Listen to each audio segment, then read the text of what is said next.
Hi guys, என்னோட பேர் ராயப்பன். நம்ம இன்னைக்கு எதை பற்றி பார்க்க போகிறோன்னு பார்த்தீங்கன்னா, ரீசெண்டாக எங்கே பார்த்தாலும் ஒரு இஷ்யூவாக ஒன்று போயிட்டு இருக்கு, ஒரு சர்ச்சையை கிளப்பிட்டு இருக்கு. கோலிவுட் இண்டஸ்ட்ரியிலும் சரி, தென் இன்ஸ்டாகிராம், சோஷியல் மீடியா எல்லாத்துலேயும் வந்து பார்த்தீங்கன்னா இந்த டாபிக் பற்றி தான் அதிகமாக வந்து எங்கே போனாலும் ஒரு விவாதமாக வைக்கிறாங்க. ஸோ இளையராஜாவோட copyright and royalty issue.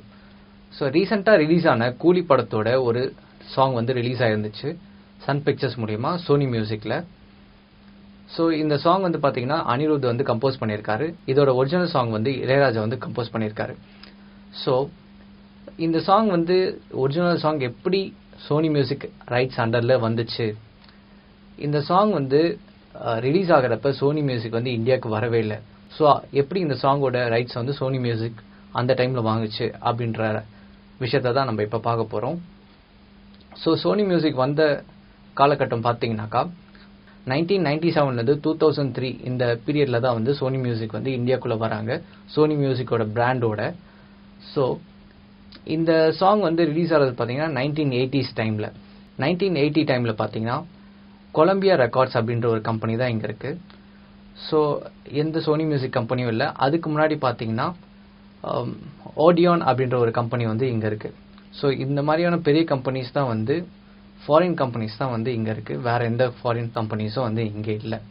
So இவங்கெல்லாம் பார்த்தீங்கன்னா யாருன்னா கொக்கோ கோலாவோட ஒரு பார்ட்னர் பண்ணியும் சரி, ஓடியானோட பார்ட்னர் பண்ணியும் ஒரு கொலம்பியா ரெக்கார்ட்ஸ்னு ஒன்று உருவாக்குறாங்க. ஸோ அப்படி தான் இந்த கொலம்பியா ரெக்கார்ட்ஸ் வந்து வருது. இப்போ கொலம்பியா ரெக்கார்ட்ஸில் வந்து ரீசெண்டாக பெரிய பெரிய ஆர்டிஸ்ட் யாருன்னு பார்த்தீங்கன்னாக்கா பியான்சியாக இருக்கட்டும், த செயின் ஸ்மோக்கர்ஸாக இருக்கட்டும், ஹாரி ஸ்டைல்ஸாக இருக்கட்டும், ஜாக் ஹாரிஸாக இருக்கட்டும், அந்த மாதிரி நிறைய ஆர்டிஸ்ட் வந்து கொலம்பியா ரெக்கார்ட்ஸில் இருக்காங்க. ஸோ இவ்வளோ பெரிய லேபிள். இந்த லேபிள் வந்து பார்த்தீங்கன்னா 2008 டைமில் வந்து சோனி மியூசிக் ஃபுல்லாகவே அக்யூர் பண்ணிடுறாங்க. இந்தியாவை விட்டும் கொலம்பியா ரெக்கார்ட்ஸ் வந்து போயிடுது. ஸோ 1980s டைமில் பார்த்தீங்கன்னா அந்த டைமில் வினைல்லேருந்து கேசட் மாறக்கூடிய ஒரு டைம். அந்த டைமில் கேசட்டே வந்து இன்ட்ரடியூஸ் ஆகலன்னு வச்சுக்கோங்களேன். ஸோ மோஸ்ட் ஆஃப் இந்த கேசட் ரெக்கார்ட்ஸ் எல்லாமே வந்து கொல்கத்தா அண்ட் மும்பையில் தான் வந்து மோஸ்ட்டாக ரெக்கார்ட் செய்யப்படும். அங்கேருந்து எக்ஸ்போர்ட் ஆகி தான் வந்து சவுத் சைடுக்கு வந்து டிஸ்ட்ரிபியூட் ஆகும். Through production companies and music stores எல்லாமே டிஸ்ட்ரிபியூட் ஆகும். ஸோ இது மூலயமா வந்து ப்ரொடியூசருக்கு வந்து ராயல்ட்டிஸ் வந்து கிடைக்கும் அண்ட் மியூசிக் டைரக்டர்ஸ்க்கும் சம் ராயல்ட்டிஸ் வந்து கிடைக்கும்.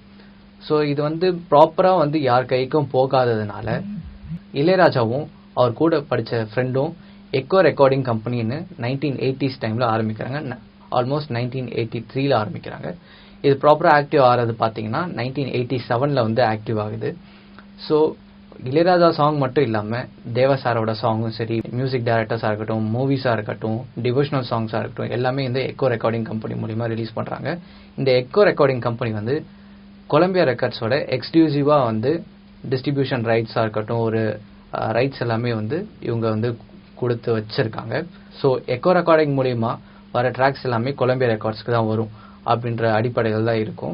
நாளடைவில் வந்து கொலம்பியா ரெக்கார்ட்ஸை வந்து சோனி மியூசிக் வாங்குறதுனால echo recording and Sony music அப்படின்ற அளவுக்கு போயிடுது. ஸோ இது வந்து பார்த்தீங்கன்னா 2008 டைமில் ஃபுல்லாகவே அக்யூர் பண்ணிடுறாங்க. எக்கோ ரெக்கார்டிங் கம்பெனி வந்து 1981 to 1993 வரைக்கும் தான் வந்து ஆக்டிவாக இருக்குது. ஸோ அதுக்கப்புறம் சம்திங் சஸ்பெண்ட் ஆகிடுதுன்னு நினைக்கிறேன். ஸோ அதனால் சோனி மியூசிக் வந்து ஃபுல்லாகவே இவங்களோட ட்ராக்ஸ் வந்து ஃப்யூச்சரில் அக்யூர் பண்ணிடுறாங்க. இந்த விஷயம் வந்து இளையராஜுக்கு தெரிய வருது. பிகாஸ் ரொம்ப நாளாக வந்து இவங்க ஃப்ரெண்டும் சரி ராயல்ட்டிஸ் கொடுக்கல. இளையராஜாக்கே வந்து எக்கோ ரெக்கார்டிங் கம்பெனிலேருந்து பெருசாக வந்து ராயல்ட்டிஸ் வரலை. ஸோ 1980s டைமில் கொலம்பியா ரெக்கார்ட்ஸை யார் மேனேஜ் பண்ணுறது பார்த்தீங்கன்னா கண்ணன்ற ஒருத்தர் தான் மேனேஜ் பண்ணுறாரு. தென் எக்கோ ரெக்கார்டிங் கம்பெனி வந்து பார்த்தசாரதின்ற ஒருத்தர் தான் வந்து மேனேஜ் பண்ணுறாரு. ஸோ 1980s டைமில் பார்த்தீங்கன்னா beat cassette company and Bharat recording industries அப்படின்னு ஒரு 2 கம்பெனியுமே ஆரம்பிக்கிறாங்க. இது எல்லாமே பார்த்தீங்கன்னா சென்னையிலிருந்து தான் ஆப்ரேட் பண்ணப்படுது. ஸோ இதில் ஒரு கம்பெனி தான் வந்து எக்கோ ரெக்கார்டிங் கம்பெனி. இது வந்து இளையராஜாவே வந்து ஃபவுண்டராக இருந்திருக்காரு. ஸோ அதனால தான் இளையராஜா வந்து அதுக்கான ரைட்ஸை வந்து அவர் கேட்குறாரு. ஸோ பார்த்தசாரதியாக இருக்கட்டும் ஆர் எக்கோ ரெக்கார்டிங் கம்பெனியாக இருக்கட்டும் ப்ராப்பராக வந்து இளையராஜாக்கு இதுலேருந்து வர ராயல்ட்டிஸ் வந்து கொடுக்கலன்னு சொல்கிறாரு. நாளடைவில் வந்து ஒரு இதோட ரெக்கார்டிங்ஸ் எல்லாமே வந்து சோனிக்கு வித்துறதுனால 2008 இந்த லேபிள் வந்து முடியுது. ஸோ இளையராஜா வந்து எதுவுமே ராயல்ட்டிஸ் வரல அப்படின்றதுனால 2013 வந்து ஒரு கேஸ் வந்து ஃபைல் பண்றாரு. இந்த மாதிரி எனக்கு எக்கோ ரெக்கார்டிங் கம்பெனிக்கு எந்த ராயல்ட்டிஸும் தரல. ஸோ அதனால இவரே வந்து ஒரு தனியா ஒரு லேபிள் ஒன்று ஸ்டார்ட் பண்றாரு. அதுதான் IMM. ஸோ அது சில லேபிள்ஸோட டைப் பண்ணி லைக் ட்ரெண்ட் மியூசிக் அந்த மாதிரி ஒரு லேபிள்ஸோட டைப் பண்ணி இவர் ஒரு தனி பிராண்ட் உருவாக்கி இவரோட ட்ராக்ஸ் இவரே வந்து டிஸ்ட்ரிபியூட் பண்றாரு. எதுன்னு பாத்தீங்கன்னாக்கா எக்கோ ரெக்கார்டிங் கம்பெனியா இருக்கட்டும், அதுல இருக்க ட்ராக்ஸ் இவரோட ட்ராக்ஸ் எல்லாமே இவரே டிஸ்ட்ரிபியூட் பண்ற ஆரம்பிக்கிறாரு. அண்ட் அதர் ட்ராக்ஸும் வந்து டிஸ்ட்ரிபியூட் பண்றாரு. ஸோ இது மூலயமா இவரோட ராயல்ட்டிஸை இவரே வந்து கிளைம் பண்ணிக்கிறாரு. Then come to IPRS. IPRS is Indian performance rights society. So இது வந்து பாத்தீங்கன்னா பேசிக்கலி எப்படி ஒர்க் ஆகுனாக்கா, இளையராஜாவோட சாங் எங்கேயாவது வந்து பிளே ஆகுதுனாக்கா அதோட ராயல்ட்டிஸ் வந்து கலெக்ட் பண்ணி இளையராஜாக்கு வந்து தரக்கூடிய அந்த ஒர்க் தான் பார்க்கணும். ஆனா இவங்க வந்து ப்ராப்பரா பண்ணல அந்த டைம்ல அப்படின்னு சொல்றாரு. ஸோ இதனால IPRS விட்டு வெளியே வந்துறாரு.